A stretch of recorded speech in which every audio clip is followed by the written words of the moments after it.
The Russian military is taking chips from dishwashers and refrigerators to fix their military hardware because there are no semiconductors anymore. Russia's industry is in tatters. This is my video update from Yerevan, Armenia on this Saturday evening, August the 12th. Let's talk about some news. And let's start things off with what happened in Moscow and the Black Sea.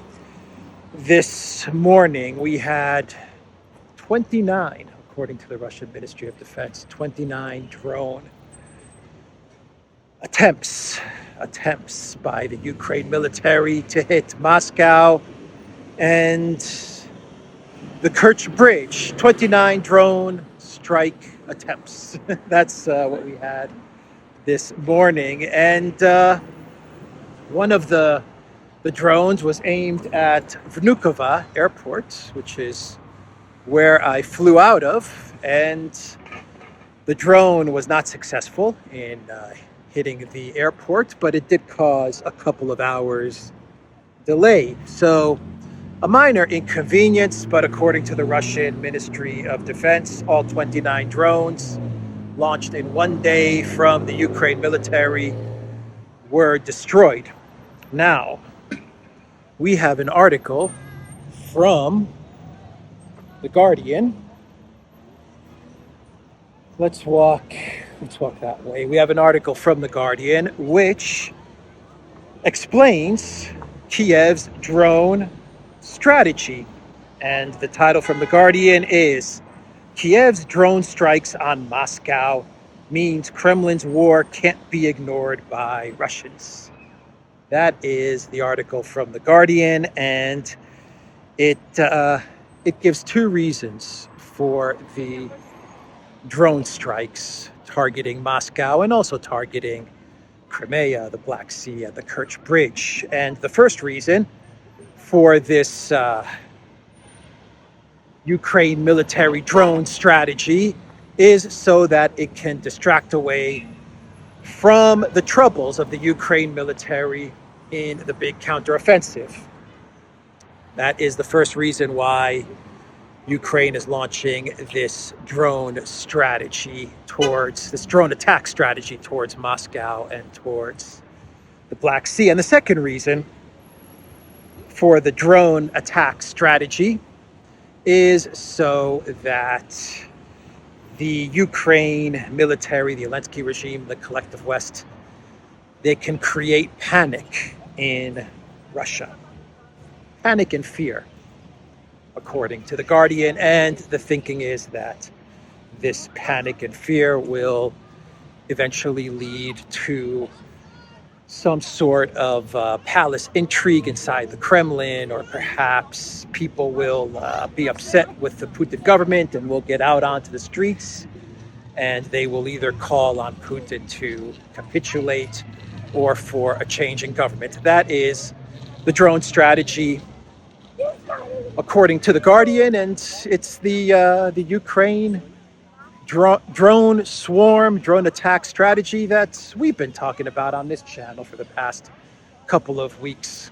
Now The Guardian is admitting to the Duran's reporting, which is that this is a distraction because the Ukraine military is losing badly in the big counteroffensive, and it's about trying to create some fear in Russia. And it's actually having the opposite effect, because The Guardian is reporting that the people of Moscow are unfazed by the attempted drone attacks in the Russian capital.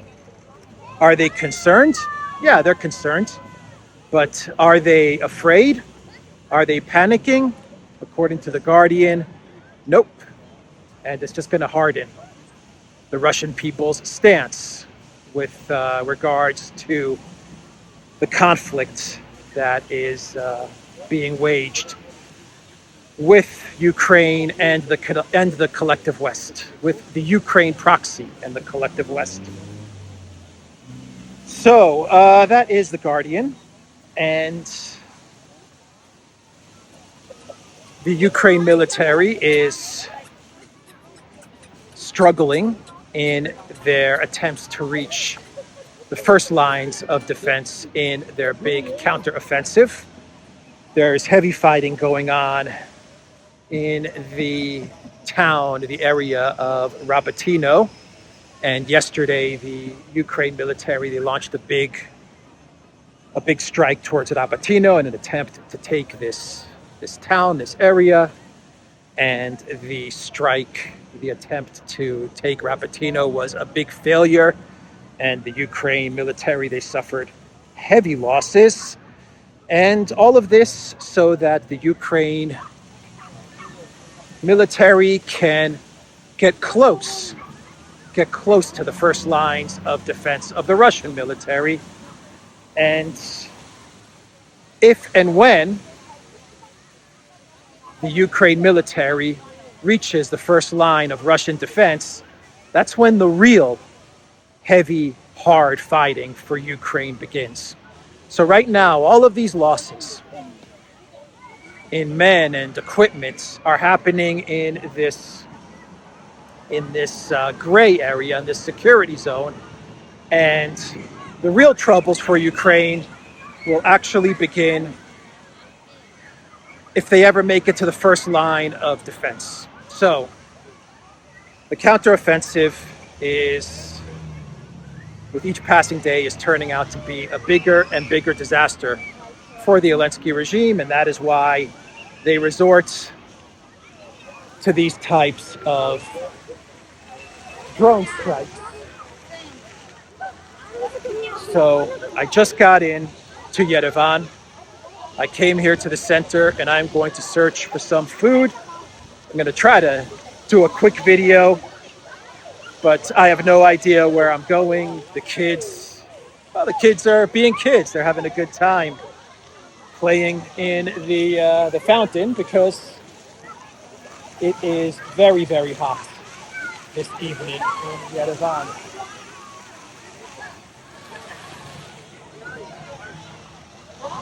All right, so let's walk. I have no idea which direction to walk. Let's walk through here. Let's walk through here and see where we end up. So where was I? Yes, the counteroffensive is going very bad for the Elensky regime, and the foreign minister, Mr. Dmitry Kuleba, he is very, very worried that the collective West is going to start to pressure the Elensky government for peace talks, to enter negotiations with Russia. And for him to say that he's very concerned about this must mean that he is already getting pressure from various leaders or various countries in the collective West to just sit at the table with Russia and to stop this madness, because Ukraine is not doing so well in this summer, spring, winter, fall offensive, and the losses that they suffered pretty much means that the plans to reach the Sea of Azov and place some pressure on Russia so that the collective West has leverage on Russia if they were to enter into negotiations, those plans are gone. They're finito. And so I imagine that Kuleba is getting a lot of pressure from a lot of, not a lot, from some people in the collective West leadership to call this off and to enter negotiations with Russia. I would like to know who those leaders are that are putting pressure on Kuleba. But Kuleba said this: "We will do everything within the framework of international law and criminal law to ensure that these voices fade away." The foreign minister of Ukraine does not want peace talks. He is going to do everything in his power to make sure that the pressure to push Ukraine to the negotiating table fades away. He does not want peace. He wants to continue to fight this unwinnable war. And Elensky, what he did yesterday is that he launched a sweeping military purge. He decided to sack 113, maybe even more, regional conscription officials. And he's opening up criminal probes against these officials. And he's saying that what was happening is that they were taking bribes so that military-aged men could avoid being sent to the front lines. And Elensky is very upset about this. All the regional conscription officials have been fired and will be replaced by combat veterans, the Ukrainian president said. And basically, what Elensky is going to do now that he has sacked and purged these conscription officials, the current officials, is that he is going to move in people who have been fighting in this conflict and can no longer fight because of injuries or something like that, and he's going to put them in charge of the conscription duties in Ukraine. And Elensky, he actually said that if there are any officials who have been fired and they believe they are innocent, now get this, any conscription officials who have been fired or who are under investigation and face criminal charges and they believe they are innocent, Elensky said, if you believe you're innocent, then go to the front lines. That's what he said. Innocent officials who feel like they are being wrongly accused can go to the front lines. Quite an incredible statement. Here's a tweet from Lord Bibo. Zelensky is not firing army recruiters for grabbing people off the street by force. He is firing them for taking bribes and letting people go. Now we will see an intensified mobilization. Very, very good analysis there. It's not that Elensky is upset that they were taking bribes. He's upset that they were letting the people go and they were not being sent to the front lines. Reuters is reporting that Elensky said a state investigation into centers across Ukraine had exposed abuses by officials ranging from illegal enrichment to transporting draft-eligible men across the border despite a wartime ban on them leaving the country. Does this sound like a conflict that is going well for the Elensky regime? And yet the foreign minister refuses to enter into peace talks. Even though he is getting pressure from various leaders to enter into peace talks, he refuses. The F-16s, well, the F-16s that the Elensky regime is going on and on about and claims will turn the tide of the conflict. Well, I believe it's the Washington Post or the New York Times, they reported that Ukraine will not see the F-16s until the summer of 2024, from the Washington Post. The Washington Post is reporting summer of 2024 is when Ukraine will see the F-16s. Now, how many F-16s do you think Ukraine is going to see in the summer of 2024? You guys want to walk around like that? And then maybe I'll hunt for a restaurant or something to get some food because I'm starving. How many pilots do you think they're going to see in 2024? 50, 80, maybe 100, maybe 25? Nope. In the summer of 2024, the Elensky regime can expect Six pilots to be ready. And these are the pilots, according to the Washington Post, that speak fluent English. But according to the WAPO, even though these pilots speak fluent English, they need to go to the UK for additional English training so that they can learn more technical words. And then, after 4 or 5 months of pilot English technical training, then they can enter combat training, and then they'll be ready in the summer of 2024. Oh boy. So Duda, the president of Poland, walked on the wild side, da Duda, referencing a Police song. He told the Washington Post, now get this, he told the Washington Post when they asked him, what would you tell U.S. conservatives who are against more money and weapons to Ukraine? And Duda said, the answer is simple. Right now, Russian imperialism can be stopped cheaply because American soldiers don't die. We must stop the Russian offensive in Ukraine now so that it does not happen as it happened in the First and Second World Wars, that American soldiers will have to shed their blood and die in Europe in order to restore peace and freedom. Let's go. Duda said that fighting Russia, or he implied fighting Russia in this manner with proxy Ukraine is a cheap way for America to fight a conflict with Russia and to prevent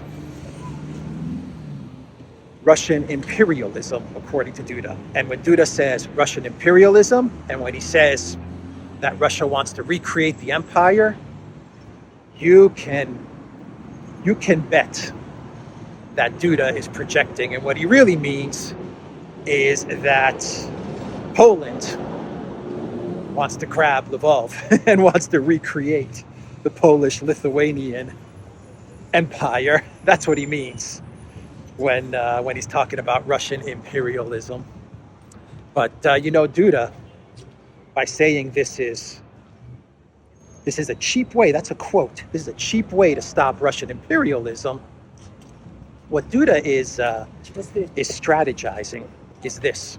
He is hoping that Russia's going to fight, Ukraine's going to fight, they're going to exhaust each other, and then Duda can just stroll on into Western Ukraine and snatch up Lvov, because Duda wants Lvov really, really, really bad. I said this yesterday. I'm pretty confident in my thinking that Duda wants Lvov. If there's one leader in the collective West or in Poland that wants the west of Ukraine, especially Lvov, it's Duda. Duda wants it bad. So I think his strategy is, we got to keep Ukraine fighting, we got to keep Russia fighting, let them just knock each other senseless, and then we can just walk right on in and take the West. That's his strategy. But he's also saying to the Americans, especially the American conservatives, he's telling them that it's better for Ukraine to fight Russia so that Americans don't have to put boots on the ground to fight Russia. What did George Bush say when he launched the war on terror? It's better to fight them over there than fight them over here, right? It's that kind of thinking. The more I hear from Duda, the more I realize what a sinister guy he is. He is very, very sinister.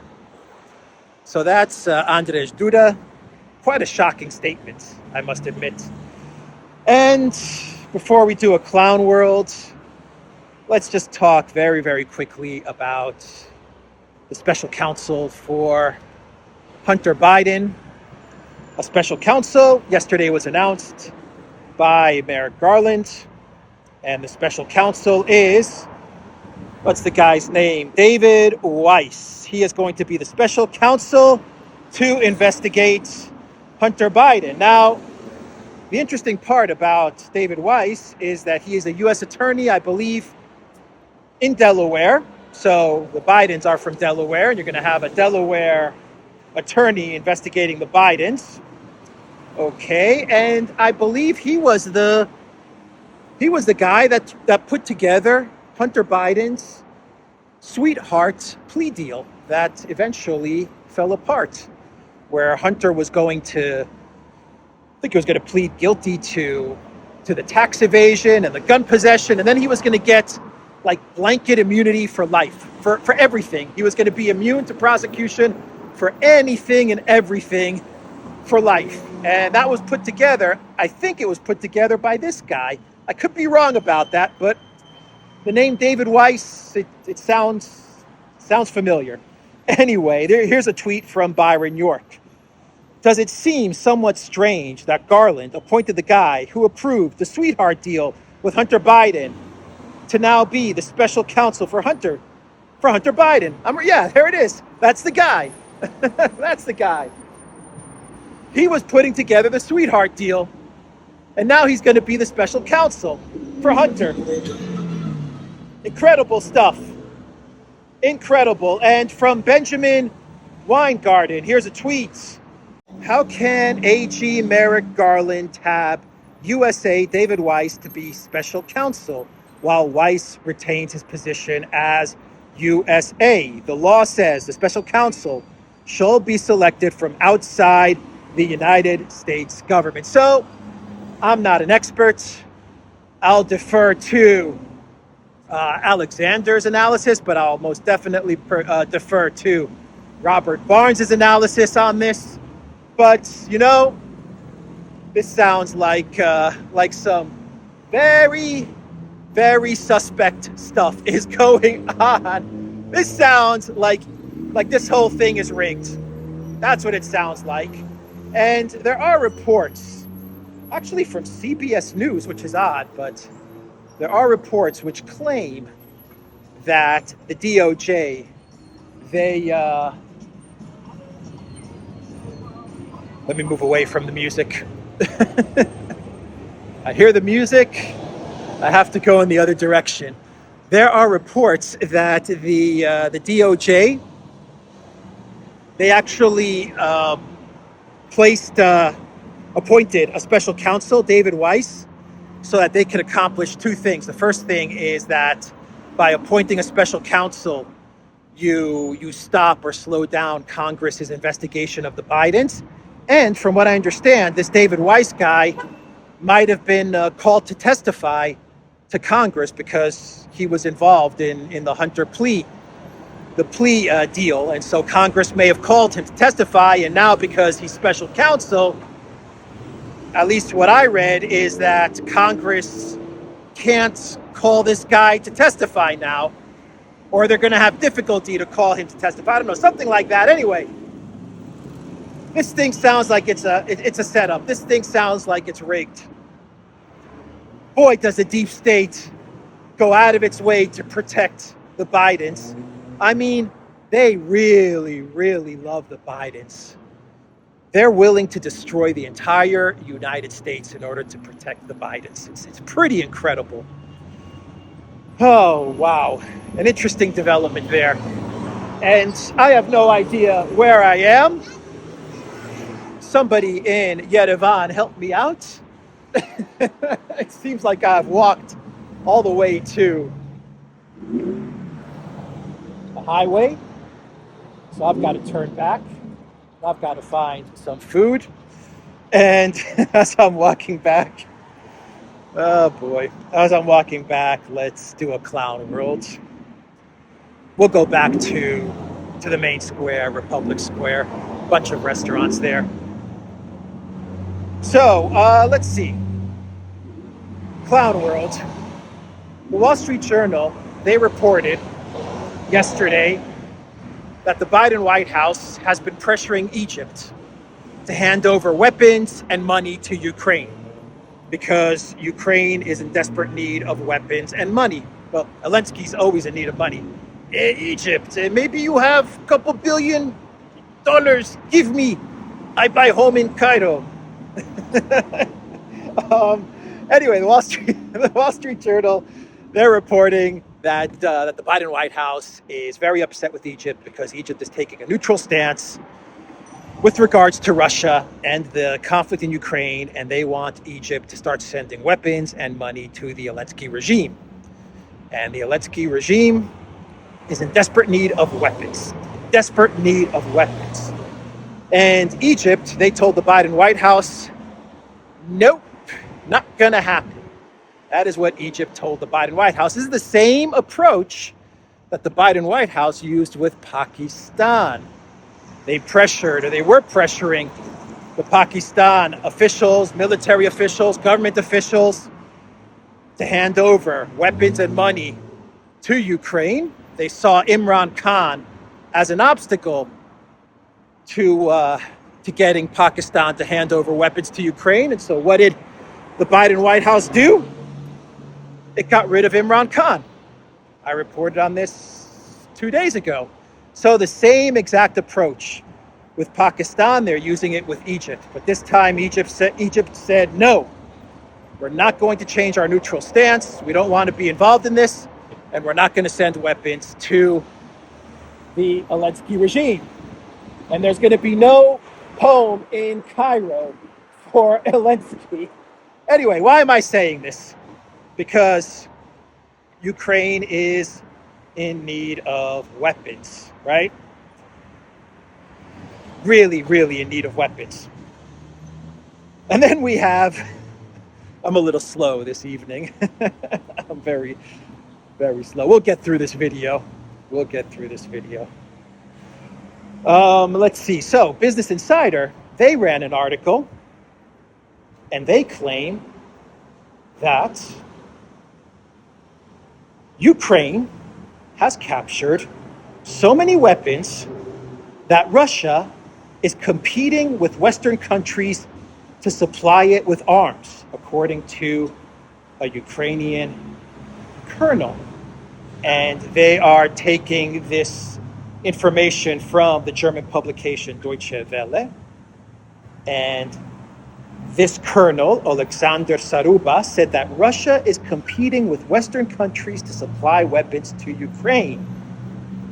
Quite an interesting quote there. Ukraine has scooped up more than 800 Russian artillery systems, armored vehicles, and other weaponry since the start of the war, including 300 tanks, according to Deutsche Welle. And Business Insider claims that the Ukraine military is using these weapons, all of these weapons, that it's capturing from Russia. And they're turning it back around at Russia, and they're using these weapons to fight Russia. And they're also using these weapons, according to Business Insider, to probe them in order to find information on where Russia is receiving its high-tech parts from, which could guide future sanctions. So, great news for Elensky. This is great news. He doesn't need weapons from Egypt, like the Wall Street Journal was reporting. He doesn't need weapons from the United States. Duda's response, his statement to the Washington Post, to the Washington Post. Duda's statement is null and void because Ukraine doesn't need weapons. The Biden White House can chill out now. They don't need to send $13 billion to Elensky. They can reroute that $13 billion to domestic issues, because Elensky is getting weapons from Russia, according to Business Insider. Right? Right. That's where Business Insider's reporting and Deutsche Welle's reporting kind of falls apart. Why in God's name would Elensky and would the Biden White House be running around looking for weapons and begging for weapons when, according to Business Insider and Deutsche Welle, Ukraine is snapping up all of the Russian weapons. I mean, Business Insider says it right here, according to a Ukraine colonel. Russia is competing with Western countries to supply weapons to Ukraine. Ukraine doesn't need weapons. It's grabbing all the weapons from Russia. Anyway, the Insider article, as you go further down in the article, it admits that Ukraine is suffering heavy losses in the big counteroffensive, and it's all because of the minefields. Because who could have ever have guessed that Russia would have placed minefields in these southern areas? Who could have ever have seen that? No one could have ever guessed that. But they say it's the minefields that are causing all the problems. And the Business Insider article wraps it up by saying Ukraine has had to resort to pummeling Russian forces behind the front line with artillery, then painstakingly following up on foot, rather than leading the charge with tanks, the report says. Anyway, that's the video, everybody. The Duran.locals.com. We are on Rumble, ODYSEE, BitChute, Telegram, and Rockfin. And go to the Duran shop, 10% off. Use the code Good Day. Take care.